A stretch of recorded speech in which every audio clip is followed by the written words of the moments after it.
네, 오늘 요님들께 AI 시대에 정말 중요한 그 산업 섹터 하면은 전력과 원전으로 대표할 수 있는데 그 에너지 대정책에 대해서 얘기를 좀 해드리려고 합니다.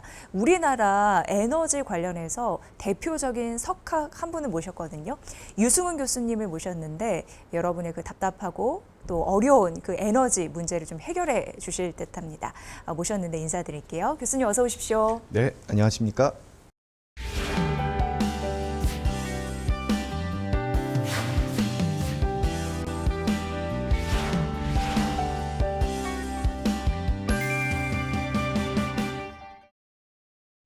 AI 시대가 도래하면서 이런 얘기를 많이 합니다.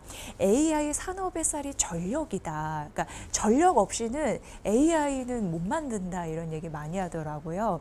근데 저도 이제 주식 시장에서 그 방송을 하다 보니까 정보들을 이렇게 보면은 AI 데이터 센터를 짓는데 전력이 엄청나게 필요한데 그 에너지도 그러니까 전력 수요도 뭐 6배 정도 들어간다는 거예요. 근데 이게 맞는 건지 궁금했고 정말 전력 폭증 이런 사태가 우리 맞아 들어가는 건지 그런 부분도 궁금했습니다. 네, 사실 우리가 단순하게 검색하는 거에 비해서 이 생성형 AI는 최소한 3배 정도의 전기가 필요하고요. 특히 요즘 사람들 좋아하는 뭐 이미지 생성, 그 다음에 단순 검색이 아니라 이렇게 뭐 축사 같은 걸 써줘라. 이렇게 이제 요청하게 되면 거의 전기는 단순 검색에 비해서 10배 정도 더 먹게 됩니다. 게다가 우리나라는 이 AI 데이터 센터에 들어가는 AI용 반도체를 생산하는 그 SK 하이닉스, 삼성전자 같은 공장이 있는데요. 이 공장에서 AI용 반도체를 생산하기 위해서도 굉장히 많은 전기를 소모하고 있습니다. 최첨단 반도체에 대해서는 우리나라가 강자이기 때문에 그렇죠. 그런 부분으로 많이 만들어내는데 그걸 정말 만들어내기 위해서는 전력이 많이 쓰이는 상황인 거네요. 네. 그렇죠. 그러니까 AI 데이터 센터만 활성화되는 나라는 거기 전기만 쓰면 되는데 우리는 AI 데이터 센터 전기도 필요하고 AI 데이터 센터용 반도체를 생산하는데도 전기가 필요한 나라라서 다른 나라에 비해서 거의 2배 수준의 전기가 더 필요한 상황이죠. 그리고 말씀 들어보니까 뭐 AI의 뭐 데이터 센터란 무엇이야? 뭐 이런 정보를 얻는 것과 뭐 데이터 센터의 이미지를 좀 구현해줘. 그런데 맞습니다. 그 안에 내가 좀 들어가 있어야 돼. 요즘에 뭐 나노 바나나도 엄청난 열풍이던데 그러하게 좀 작업 수행이 많은 것들은 더 많은 전기를 필요로 한다라는 말씀이시죠? 네, 맞습니다. 한 10배 정도 더 먹는다, 전기를 단순 검색에 비해서. 그렇게 보시면 틀리지 않습니다. 네. 현 정부에서 뭐 그 중요한 에너지 공약이 에너지 고속도로 또 건설한다 이런 얘기도 있잖아요. 그러니까 안정적인 에너지를 확보하고 재생 에너지 이런 부분을 확대하는 것도 굉장히 중요한 그런 책무 중에 하나가 됐지 않나 이런 생각이 드는데 어떻게 보세요? 물론입니다. 사실 그 AI 데이터 센터가 아무래도 수도권에 많이 좀 집중이 되고 있습니다. 뭐 교통도 편리하고 정주 여건도 좋기 때문이고요. 또 이 AI 데이터 센터에 들어갈 AI용 반도체가 보면 이 SK 하이닉스와 삼성전자 모두 수도권, 특히 용인에 공장을 대규모로 증설하고 있습니다. 그런데 이 삼성전자나 SK 하이닉스는 재생에너지 전기가 필요하거든요. 근데 우리나라 전체 재생에너지의 한 절반 정도는 호남 지역에서 생산이 됩니다. 그러면 거기서 생산된 걸 수도권으로 날라야 되거든요. 그래서 호남에서 만들어진 재생에너지를 수도권으로 나르는 그 역할을 하는 것이 바로 서해안 에너지 고속도로이고요. 서해안으로 바다 밑에 해저 케이블을 4가닥을 깔아서 수도권으로 나르는 것이 이번 정부가 얘기하고 있는 에너지 고속도로의 핵심입니다. 그러니까 최근 뭐 보고서 같은 경우에도 케이블 많이 봐야 된다 이러면서 전략 보고서로 뜨는데 그 중에서도 해저 케이블 얘기가 나오는데 바로 그 안에 핵심이 있을 수도 있겠네요. 그렇죠. 해저 케이블이 이제 호남에서 수도권까지 4가닥이 가야 되기 때문에 상당히 많은 양이 필요하게 될 거고요. 결국 국내에 이 케이블 제조 기업들이 그걸 공급할 것으로 예상되고 있습니다. 아쉽게도 사실 이 호남 지역에서 재생에너지가 남아서 버려지고 있는 상황이고 반면에 수도권에서는 재생에너지 전기가 필요한 상황이라서 그걸 연결해주는 역할을 바로 에너지 고속도로가 해줘야 됩니다. 네. 그러면 이거는 비단 우리나라만의 문제는 또 아닌 것 같아요. 그렇죠. 전 세계적으로 AI 시대의 주도권을 어떻게 해서든지 쥐기 위해서 데이터 센터 건립에 굉장히 막대한 비용을 들이잖아요. 네. 그러면 공통된 뭐라고 그럴까 과제이기도 하겠네요. 맞습니다. 예. 결국 그 AI 데이터 센터에서 가장 핵심은 전기입니다. 왜 그러냐면 24시간 동안 자료가 저장이 돼야 되고 또 이 설비가 제대로 보호되기 위해서는 항원 항습이 필요한데 거기 항원 항습을 결국 전기로 하게 됩니다. 자료의 저장, 항원 항습에 전기가 다 필요하기 때문에 24시간 안정적으로 전기가 공급되는 지역이 아니라면 AI 데이터 센터는 입지 자체가 불가능하게 됩니다. 그러면은 송전망을 확보하는 것도 굉장히 중요한 과제 굉장히 중에 중요한 과제죠. 예. 그런데 이 사실 송전망이라고 하는 것이 국내에서는 어찌되었건 혐오 시설입니다. 왜냐하면 이 송전망을 건설하다 보면 송전탑이 필요하고요. 송전탑의 높이가 한 80m에서 100m 정도 되는 어마어마한 높이의 이 좀 위압적인 시설이다 보니까 그걸 내 동네에 들어오는 것을 찬성하는 분은 아무도 없습니다. 그래서 결국 정부는 육지로 까는 것보다는 바다로 해저 케이블로 깔게 되면 이러한 민원으로부터 좀 자유로울 거다 이렇게 판단을 해서 이 에너지 고속도로를 현재 추진하고 있는 중입니다. 근데 최근 케이블 그 보고서를 봤는데 네. 그 HVDC라는 개념이 예, 나오더라고요. 예, 예. 근데 그것도 AI 그 에너지 정책에서 굉장히 중요한 투자 포인트라고 쓰여져 있던데. 네, 맞습니다. 그거 좀 설명 좀 부탁드릴게요. 네. 예. 그게 이제 HVDC라고 하는 거는 그냥 이제 케이블의 한간의 종류이고요. 현재 우리나라가 보면 이 동해안에 발전소가 굉장히 많습니다.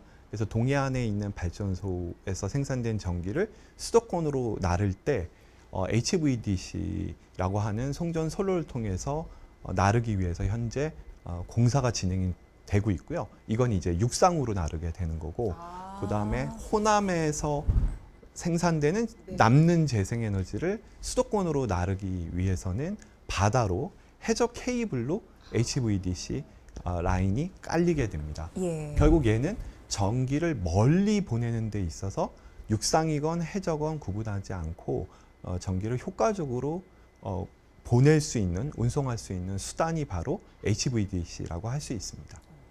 예전에는 AC라는 개념이었는데 지금은 이게 이제 DC로 네, 바뀌었다는 맞습니다. 건데 네. 예전하고는 어떻게 좀 달라진 거예요? 일반 네. 국민들이 느낄 때는 사실 네. 별 차이가 없고요. 예, 어차피 전기가 오는 거고 그게 공학적으로 보내는 방식을 다르게 한 건데요.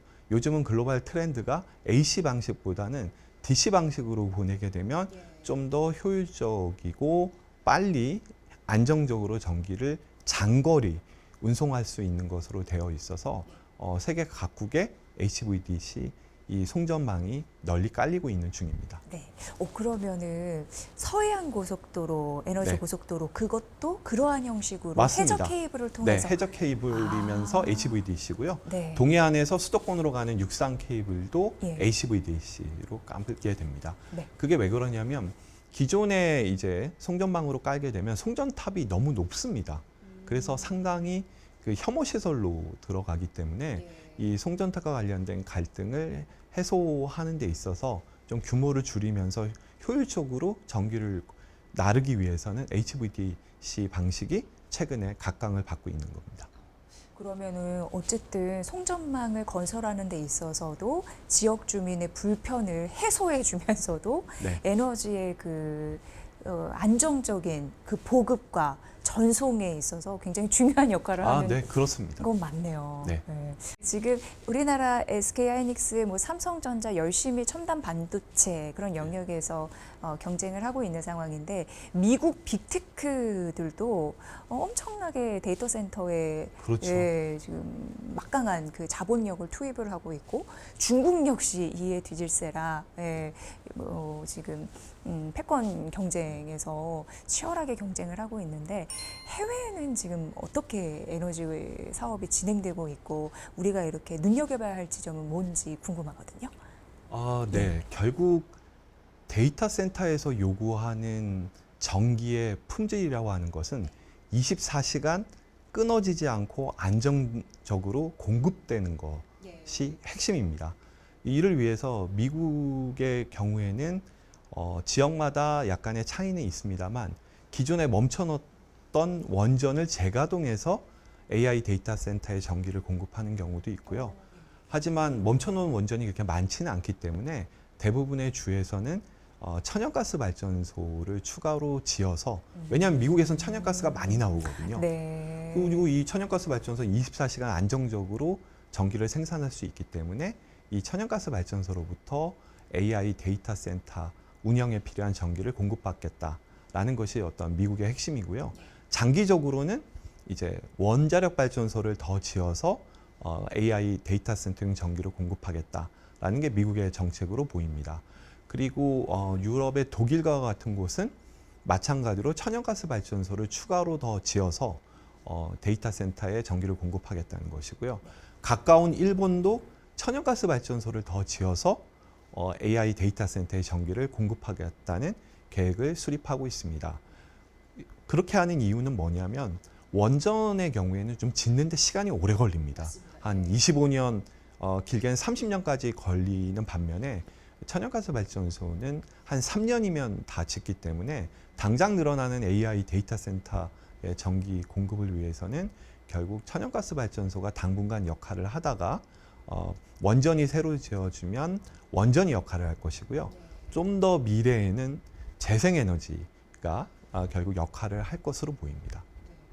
그러니까 이제 송전망도 세워야 되고 에너지 고속도로도 깔아야 되고 재생에너지도 여러 가지로 발굴해가지고 넓혀야 되고 네. 그러려면 여러모로 돈이 많이 쓰일 맞습니다. 텐데 그러면은 전기 비용이 좀 올라가는 것이 아닌가 예. 이런 생각 우리나라 자체적으로 예. 좀 하게 되고 가만히 생각해보면 이재명 대통령 같은 경우에도 공개석상에서 전기요금 인상이 되는 것이 이제 현실적으로 이렇게 되지 않겠느냐라는 또 발언도 하셨잖아요. 그렇죠. 인상을 좀 우리가 이제 감당을 해내야 되는 건지 교수님의 의견을 좀 듣고 싶은데요. 예. 전기요금 인상은 사실 불가피한 부분이 있습니다.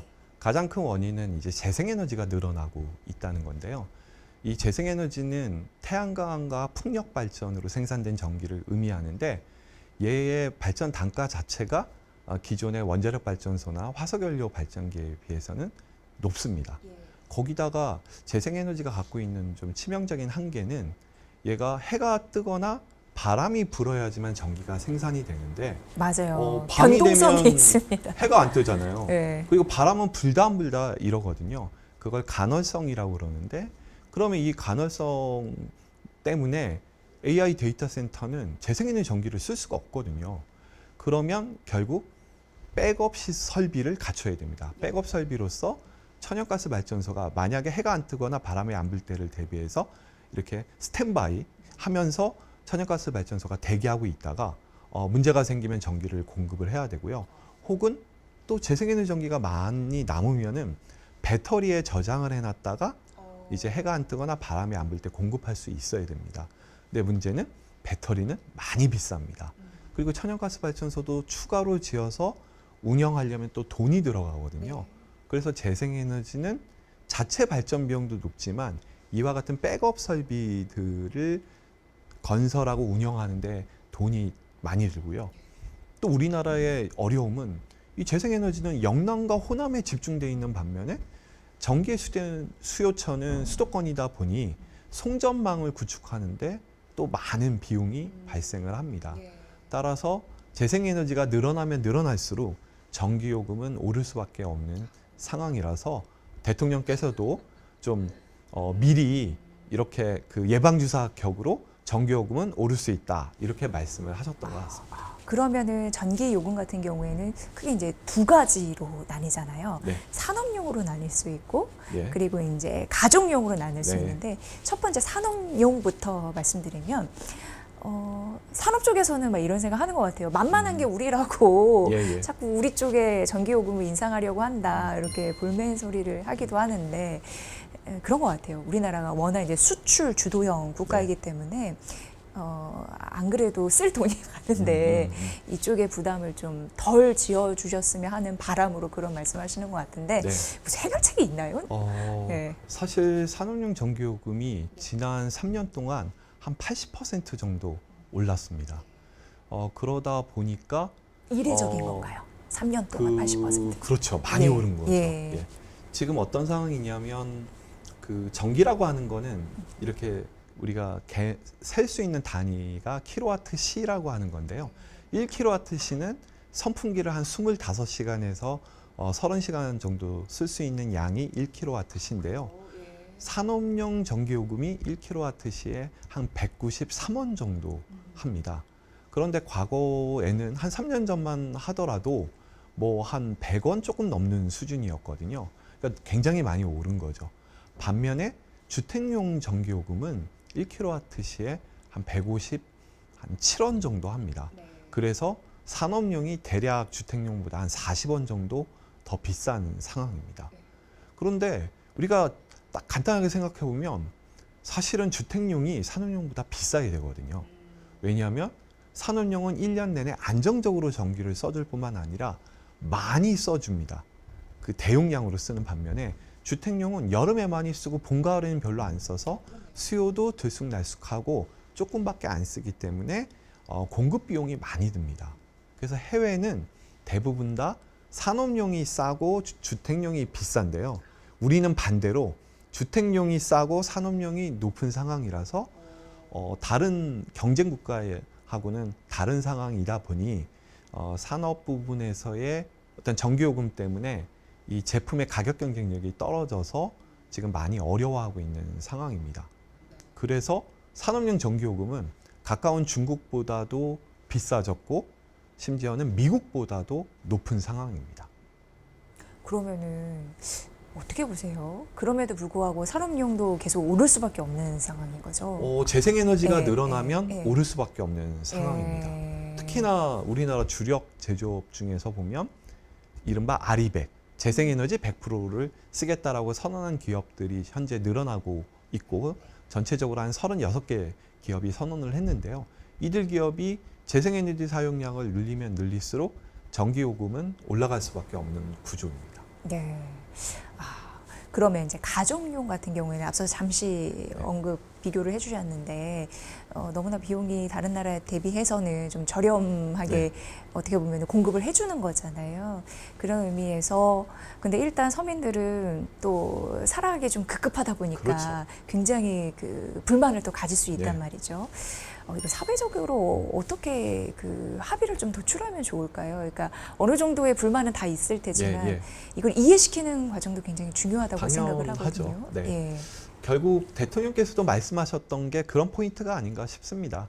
지금은 주택용 전기요금은 원가보다 낮습니다. 그러니까 결국 한전의 적자로 가는 이런 형태이고 그리고 재생에너지는 늘어나야 되니 전기요금은 오를 수밖에 없는 상황인데 원가보다 한참 낮은 가격으로 내고 있으므로 앞으로는 좀 더 요금을 부담해야 된다라는 메시지를 준 거고요. 근데 우리가 냉정하게 판단해 보면 4인 가족의 1년 기준으로 봤을 때 이 평균적인 전기요금은 4인 가족 기준으로 뭐 한 7만 원 내외입니다.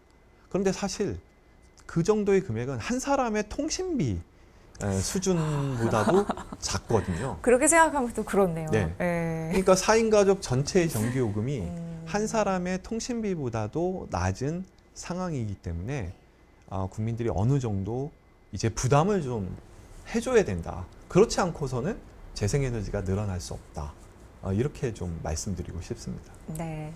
또 하나 이제 궁금했던 건 이제 국가적인 차원에서 좀 생각을 해보면 유럽 같은 경우가 이제 에너지 전환 이런 정책을 좀 제대로 빨리 해내려고 예. 속도를 좀 내다가 제조업 기반이 좀 많이 흔들렸다라는 네. 평가를 받았잖아요. 근데 우리나라도 재생에너지 확대 그리고 AI 시대에 어쨌든 AI 3대 강국안에 들어가기 위해서 노력할 건데 이번 예. 정부에서 상당히 뭐 진통도 있고 안 가본 길이니까 과제도 있을 것 같은데 이러한 부분은 좀 어떻게 좀 교훈을 삼아 보면 좋을까요? 네, 말씀 주신 것처럼 유럽의 전통적인 제조업이라 국가는 사실 독일이고요.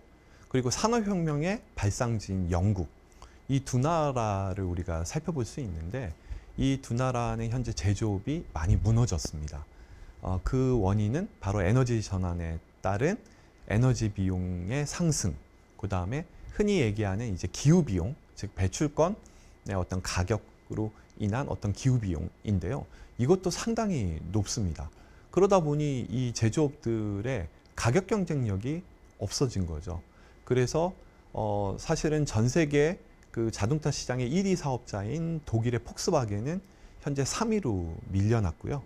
또 그 유럽의 그 유명한 2차 전지 업체인 노스볼트는 올해 이제 파산을 선언했고, 또 독일의 커먼셀즈라고 하는 2차 전지 업체도 올해 또 파산을 선언했고, 이 유럽을 대표하는, 즉 독일을 대표하는 세계적인 화학 기업인 바스프는 결국 올해 독일의 공장을 폐쇄하고 그 공장을 미국과 중국으로 옮기기로 결정했습니다. 결국 그 제조업 기반이 무너지고 있는 것이죠. 여기서 우리는 교훈을 얻어야 됩니다. 반면에 일본은 겉으로는 기후변화 대응을 위해 온실가스를 줄이겠다라고 천명하면서도 실제로는 화석연료를 충분히 많이 활용을 하면서 전기요금의 인상도 억제하고 기업이 부담해야 되는 기후비용의 인상도 억제하고 있는 중입니다. 그러다 보니까 제조업의 경쟁력이 유지가 되고 있는 것이고요. 그럼 바람직한 예라고 볼 수 있나요? 환경을 중시하는 분들이 봤을 때는 이 기후학당이라고 얘기할 수밖에는 없지만 네. 어떤 국익이라고 하는 관점에서 봤을 때는 실리를 잘 챙기고 있다. 유럽처럼 에너지 전환을 열심히 해서 제조업이 무너지는 그러한 과정을 거치지 않고 기후변화 대응을 열심히 하겠다고 천명하면서 실제로는 충분히 화석연료를 활용하는 형태로 실익을 추구하는 모습이 바로 일본의 모습이고요. 우리는 어떻게 해야 될 것이냐? 과연 독일의 모델을 따라가야 될 것이냐? 일본의 모델을 따라가야 될 것이냐의 갈림길에 현재 서 있는 상황이고요. 그러니까 교수님 어떤 식으로 가봐야 될까요? 그러니까 저는 정책 저 제언을 개인적인 생각으로는 네. 우리는 일본의 모델로 가야 된다라고 생각합니다. 왜냐하면은 우리는 독일과 일본보다 더 제조업 비중이 높습니다. 국가 경제에서 차지하는 국가 주력 산업의 역할이 너무 크거든요. 우리가 알고 있는 반도체, 자동차, 철강, 정유, 석유화 다 전기를 많이 쓰는 다소비 업종이고 이들 부문들의 공통점이 다 대부분 수출해서 돈을 벌고 있거든요. 근데 여기에 에너지 비용과 기후 비용이 올라가게 되면 가격 경쟁력이 떨어지고 그 결과는 수출이 줄고 궁극적으로는 국내에서 일자리와 부가가치가 줄어서 마이너스 성장을 하거나 우리 주변의 일자리가 사라지는 결과로 기결될 수 있기 때문에 우리는 독일의 경로보다는 일본의 경로를 눈여겨봐야 된다고 생각합니다. 네.